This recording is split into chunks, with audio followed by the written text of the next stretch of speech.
Right, so a little bit more than the others. Not gonna say this is emotional, because emotion and investments don't go well together. But I started Bitstocks with a vision. I had a fundamental issue with how society is constructed. I had a fundamental issue, especially with how the financial system within society is constructed. When I was 16 years old, if you were to ask me, what do you wish to do? I would have sat in front of you, wet behind the ears, eyes wide open, and said, I want to be an investment banker, or I want to at least work at a hedge fund. And I held on to that for years. For years I held on to that. But I was also a nerd. So my first business was actually when I was 16 and I was doing computers. Something called overclocking, but I won't bore you with the details. But I slowly but surely built up my business, eventually reached out over into China, experienced international business, and also the issues with the financial system when trying to run a business as a young entrepreneur. Done very well up until the age of around about 20 years old, recession happened, and I lost my shirt. So I came back to the UK essentially with my tail in between my legs, and for the first time ever in my life, I decided that I needed a job. And that's a big thing for me, and I appreciate for the majority of people in this room that may not really sound that big a deal. But for me, that was a really, really big deal. I am really not a conformist. And in my head, I set a goal and I went out to achieve that goal. And then I realized that what was a humbling experience is that there's a beauty within failure. Unless you're talking about how the financial system is run. And through my journey, even though I was really, really tech-centric, I still aspired to be in some way, shape or form involved in the financial markets. So my idea of fun as a 17, 18-year-old kid wasn't running around with the people from school drinking, smoking, and just causing havoc in a park. I was sitting down with the Financial Times, a highlighter pen, and a whiteboard. Didn't really have that much money, but I created a fictitious portfolio and I'll analyze it on a bi-weekly basis to see how I would have done if I was to actually get involved in that market. But as I was doing that, and I thought, this is actually how finance works. This is really what finance is all about. Then I came across something called the zeitgeist, which exposed the financial system for what it really is. And what it revealed in that documentary was a document called Modern Money Mechanics. And that is the semantics behind how the financial system actually works. The fact that it's truly fictitious, the fact that every pound, dollar, yen in circulation is owed to somebody by somebody. It's essentially debt. And if all debts were paid off, there would be no money. That then made me think about my childhood and what shaped my fascination to be an entrepreneur and what made me want to become successful. And I didn't come from a wealthy household. I most certainly didn't. And I saw what happened when there was no money in my household. Certain situations will present themselves within my household that maybe wouldn't have presented themselves if we had money. Because I directly saw the correlation in my own household between money and happiness. And when money wasn't there, there seemed to be a lack of happiness, right? As an 8-year-old kid, you assume that money is happiness. Then as you grow up, you really realize that that's pretty naive, right? There's so much more to that. And at its root, through my journey and my understanding, I learned that at its root, all money actually is, at its core, is tokenized time. You have enough of it, you have enough time. How you deploy that time is what will depend if you find your fulfillment. And what I want to do before I touch into the future of Bitstocks, where it is we're going, the solutions to some of the issues that we've seen in this last quarter, I want to remind people as to why I created Bitstocks in the first place. It is an answer. It is a solution. It is a new way of building a bank, I don't want to work for an investment bank anymore. I want to build one. And that is what Bitstocks is, okay? So in order to understand that, we have to understand this. This governs everything. This is the global pyramid of power. At the very top, you have the powerful families, the divine right to rule that they trace back through their bloodline, and that puts them by birthright into default positions of power. Then their mechanism to maintain that power is world financial control. The World Bank, Bank of International Settlements, central banks, the IMF, and the interest rates that they control and taxes that they impose. Below that level, you have world resource control, what we consume, what we eat, what we drink, commodities. Below that, you then have world population control, the perpetuation mechanism to maintain the two higher echelons of the pyramid, religion, government, education, and then the distribution mechanism, which is media. 90% of Western media is owned by only 6 corporations. It is very easy for a narrative to be pushed upon us and for this power structure to be maintained due to the misinformation that is actually being perpetuated. And below that, guess where we are? Right? Yeah, we are the debt slaves. And the issue with that is because we are so weighed down with the burdens of the monetary system that we don't really get to ask the kind of questions that I want to provoke in the minds today. And I know for the most part, everyone in this room understands this because you guys are involved in crypto. You guys understood the message of Bitstocks before others did, right? You guys are actually supporting this with your capital. I'm not saying that you don't know this stuff. I'm here to remind you as to why we're here, what Bitcoin is truly all about, and how Bitstocks fits into that. So, to give you a scenario, who remembers this? Right? This was the internet before the internet. When I was doing my homework, I was searching through Britannia, right? That was our Google. And then if I wanted to be really sophisticated and boot up my Windows 95 machine, I would load up Encarta 96. And trust me, I wasn't really using it for the education. There was a couple games on there. And that's what I was more interested in, right? Much to the detriment of my parents. But this was how it was so easy for the power structure to control the narrative because we didn't have any reference points. We couldn't communicate directly. We couldn't communicate on a peer-to-peer basis. So I remember when I must have been about 13 years old, I was in history class at school, and I really like history, and to this day, it's probably one of my passions.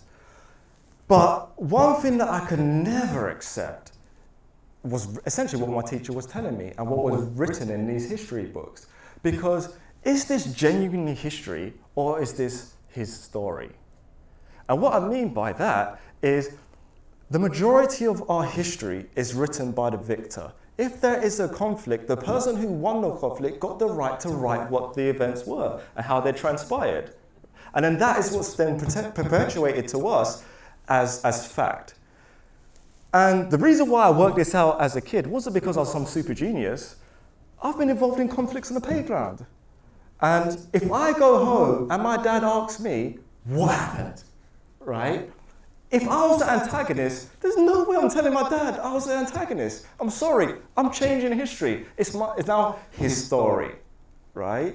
We've all done it. So why do you think at the highest level of our society, with the biggest, deepest implications, that they won't do it? So let's look at a couple of examples. So who in this room could tell me the origins of Hollywood?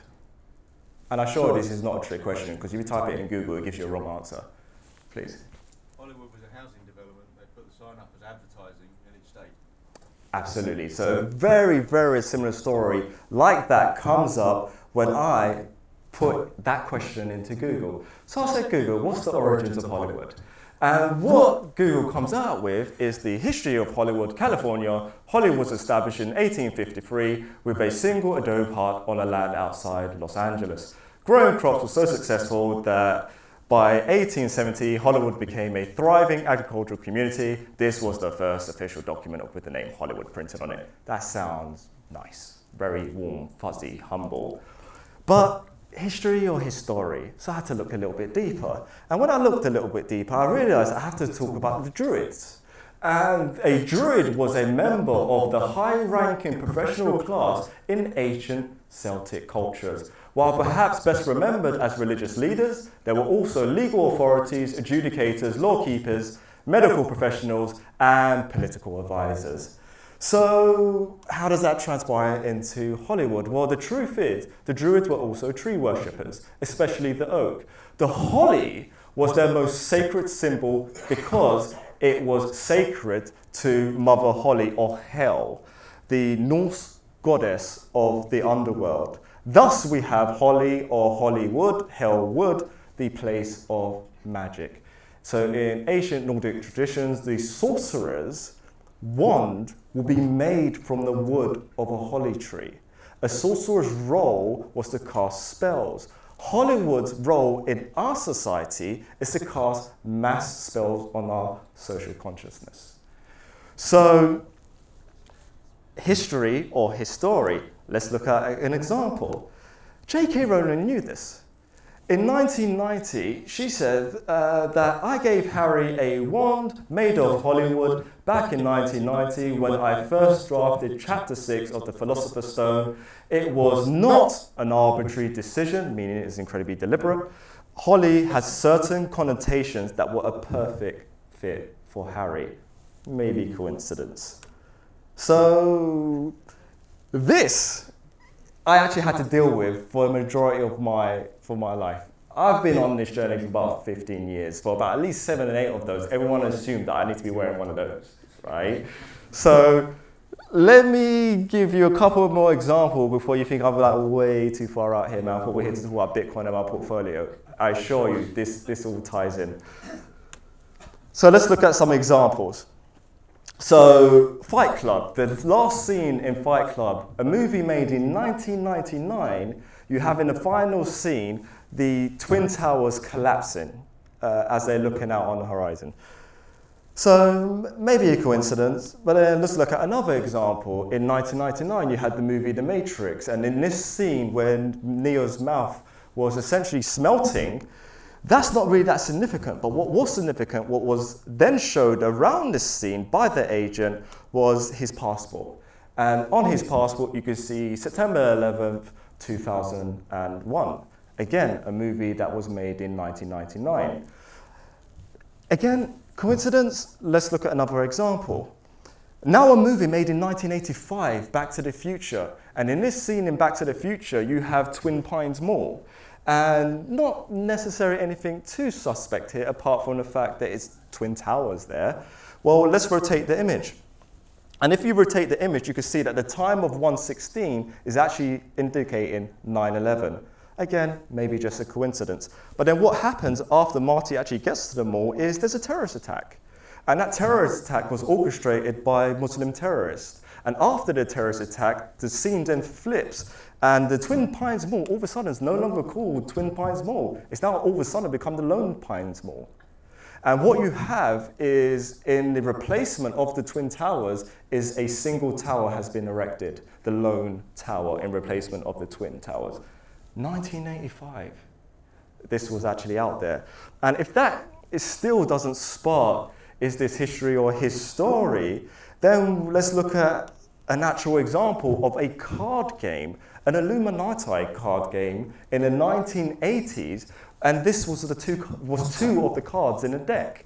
You have the towers collapsing, and as I'm sure everyone in this room also remembers, it wasn't just the towers that collapsed on that day, it was also the Pentagon that was attacked as well.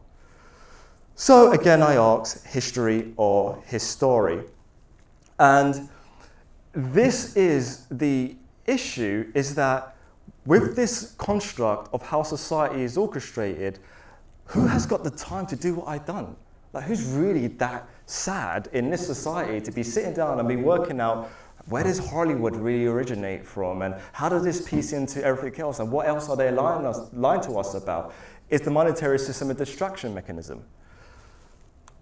So this individual, Alan Greenspan, he was actually the Federal Reserve chair from 1987 leading up to 2006. In an interview, which I'm sure he really wished did not become famous, he was asked by a reporter, what is the proper relationship? Meaning, what should be the proper relationship between a chairman of the Fed and the president of the United States? Alan Greenspan, unfortunately to him, very famously responded, well, first of all, the Federal Reserve is an independent agency, meaning it's separate from the government. It's a privately run corporation.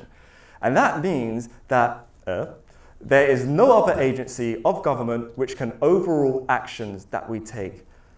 The magnitude of that statement should shake our bones. Our monetary policy is not even dictated by the people in government who we elect to be the greatest representative of the people that they claim to govern. They're not even in control of the monetary system. Private organizations are in control of that monetary system. So as long as that is in place, and there is no evidence that the administration, the Congress, or anybody else is requesting that we do these things other than what we think is the appropriate thing, then what the relationships are, frankly, don't matter. He is above the President of the United States. And then he goes on to say, I've had very good relationships with presidents. Well, of course you have very good relationships with presidents. I'm pretty sure they put Apple on your desk every morning, right? So this is the huge issue, because that monetary system isn't built with an equilibrium. It's not built to be neutral. That monetary system, because it is based upon debt, and we are going out trading our time under the guise of labor to achieve these financial tokens, which actually have zero intrinsic value. It is unfortunately the modern interpretation of slavery. It is financial slavery. Look at the symptoms. When you are employed, who employs you? You speak to the HR department of a corporation. HR stands for human resources, meaning human beings are resources.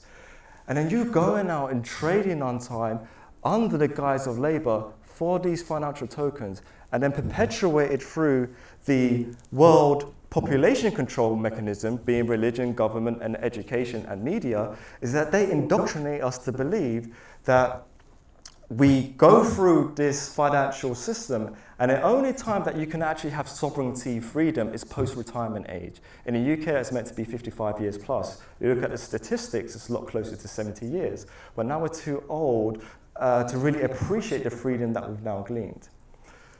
And if you really think about it, we already know this. And I can prove that in the actions that we take. Any aspiring wealthy individual, which this room is full of them, if this room really thinks about this, we ask this question to anybody else, why is it that we wish to aspire to become wealthy? Two categories form. One group will be pursuit and consolidation of power. People who love this pyramid, not the people I want to be having a beer with. The majority of us and everybody else will be, I want to spend more time with my kids. I want to spend more time with my family, my loved ones. I want to travel the world. I want to pursue my passions in life. Essentially, what it is that we're saying is we need to obtain enough of this fictitious thing called money so we can deploy our time as we see fit. So we are saying that we are going to buy our own freedom, and once we have purchased it, then we get to do what we want to do, right? And that is the huge issue within societies, because even if you are able to get ahead and actually able to build wealth, you actually don't even feel secure with the wealth that you've built, because it's a double-edged sword. Because your next behavioral instinct is, I need to protect it. My house is centralized to a global centralized to a database. The land in which it sits on is also linked to that database. If I give my money to a bank, guess what? It ain't my bloody money anymore. right? So what do? Trust structures, offshore shell structures. We buy gold. We invest in commodities, assets which we feel are not as easily obtainable. You guys already know this. We all already know this. We innately don't trust the system. And that is what that feeling is in the pit of your stomach. And now what we're having with where this is really going is how that voice is now being gifted a voice due to the internet. So this is an example of World Resource Control. These are the 10 corporations which I assure you probably cover 90% of everything you've eaten or drunk in the last week.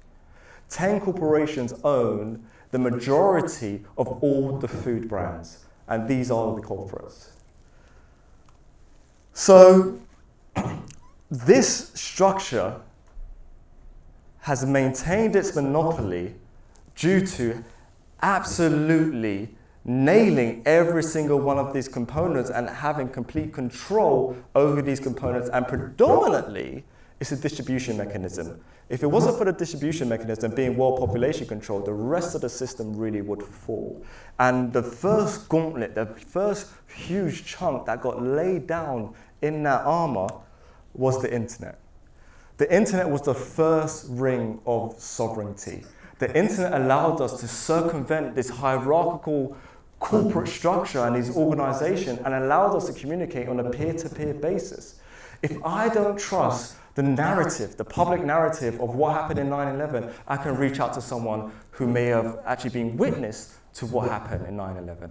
If I don't believe the public narrative as to what happened in the recent Las Vegas shootings, then I can reach out on a peer-to-peer basis and I can ask the question. And then obviously the new one is the conflict with Russia, which I guess you guys probably wouldn't have guessed. I don't believe the public narrative, right? And this is the power that the internet has afforded. By not having any centralized point of control, no centralized point where governments, nation states, or corrupt corporations could point a gun at, it allows humanity to now educate ourselves and circumvent that narrative. Millennials are products of the internet. While we might be the ninja generation, we are most certainly the most sovereign generation when it comes to intellect, because we weren't limited to Encarta and solely limited to Britannia. We now have this really as the first ring of sovereignty. Now, as amazing as the internet is, it genuinely wasn't all things to all people. It isn't complete. And the reason why I say this is that internet is still, in terms of economics at least, limited by birth advantage. So economic activity and inclusion is determined on your place of birth. I was really fortunate that my parents decided to get together in the UK, right? Because by them getting together in the UK, this is where I popped out, right? And I then inherited the freedom that the UK system has to afford. I can very easily transfer money in and out of the system. I can very easily set up a global stock portfolio, obviously not that I would, there's crypto, and I could be trading global stocks in a matter of minutes. I could even send money overseas with a degree of friction, but I can do it, right? That constitutes, unfortunately, the minority of our global population. There's 7.5 billion people on the planet. The people who have the freedom that emulates ours is actually only around about 2.5 billion of that population. It is that minority very much at the expense of the majority. And what restricts this is that if you're an entrepreneur, with the invention of the internet, you can get your idea out to the world without requesting permission. You don't need it. Even if you live in the favelas of Brazil, you can get out your idea to the world and you don't need permission. You could even deliver a product if it's in digital form. Ebooks on financial tyranny. You can distribute that via email.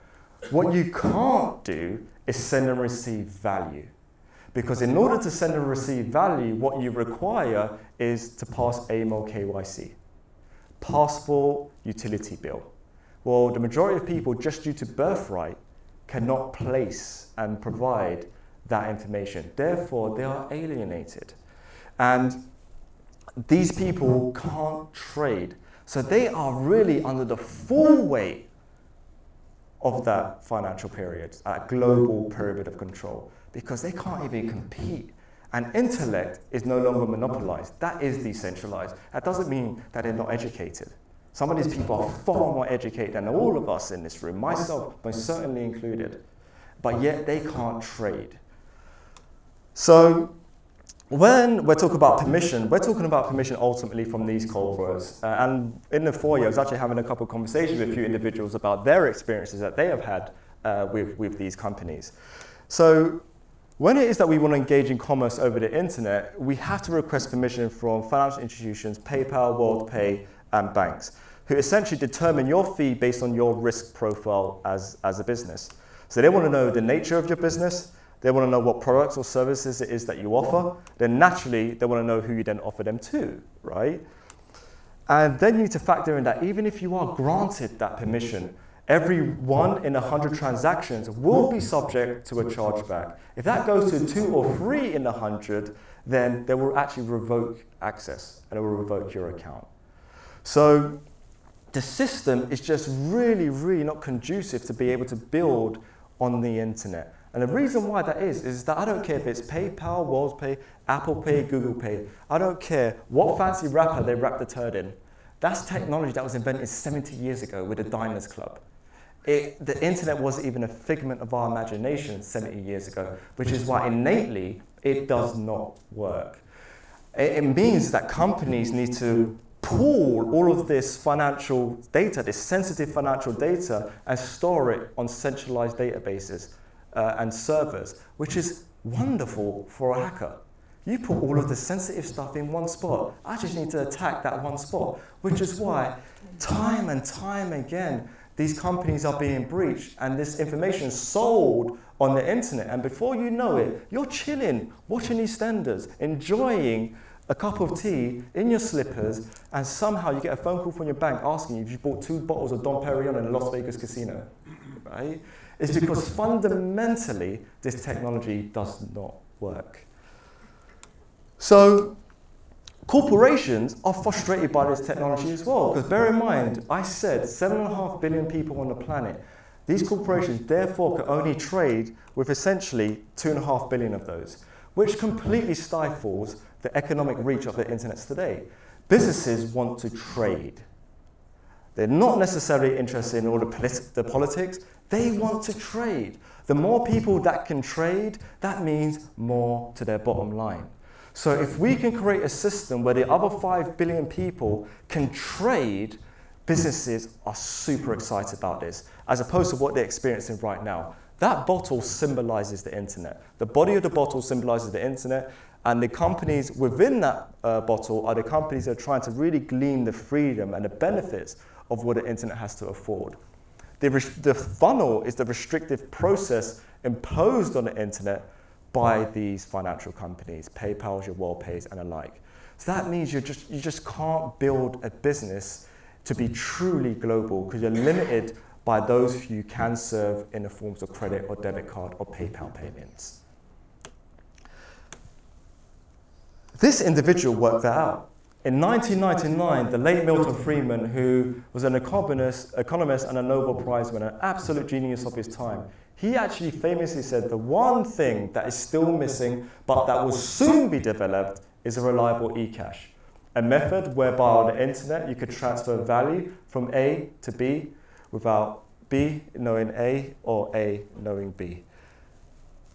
In layman's terms, what Milton Friedman was speaking about here is that from the internet, we will have a black swan moment where you will have the digital equivalent of taking a £5 note out of your pocket and deposit it into, say, a homeless person's cup. When you do that transaction, there is no financial mediator involved.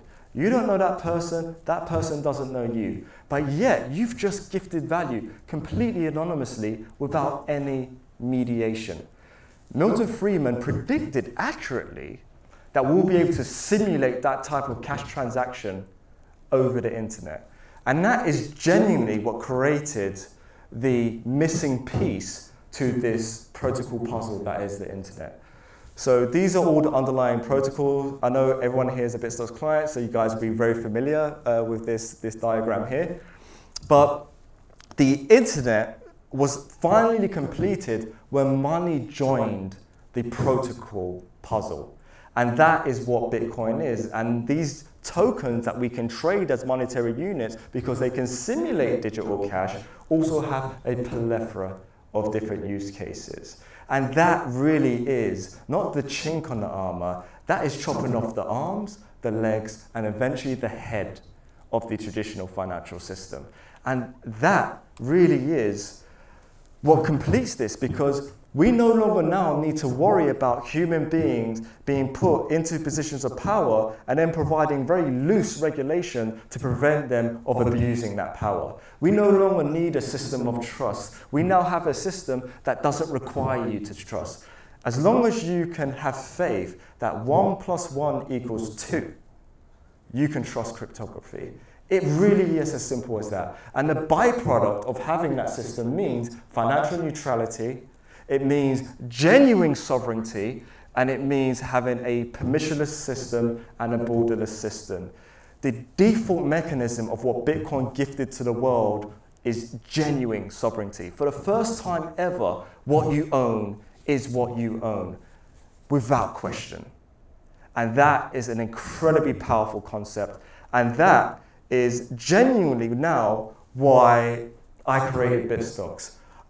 I had a vision that by interlinking these two ring systems, these two tools of humanity, by literally just going like this, we now have the necessary prerequisites where I no longer need to think that if I want to get exposure to the banking world, that I need to go and work at an investment bank or a hedge fund. What I realize is that by combining these two systems, we can now build a bank that is fundamentally better. And by doing so, providing a financial system and access to a financial system that ultimately, in coordination with the information that is being spread with the internet, completely and utterly disseminates this world power control.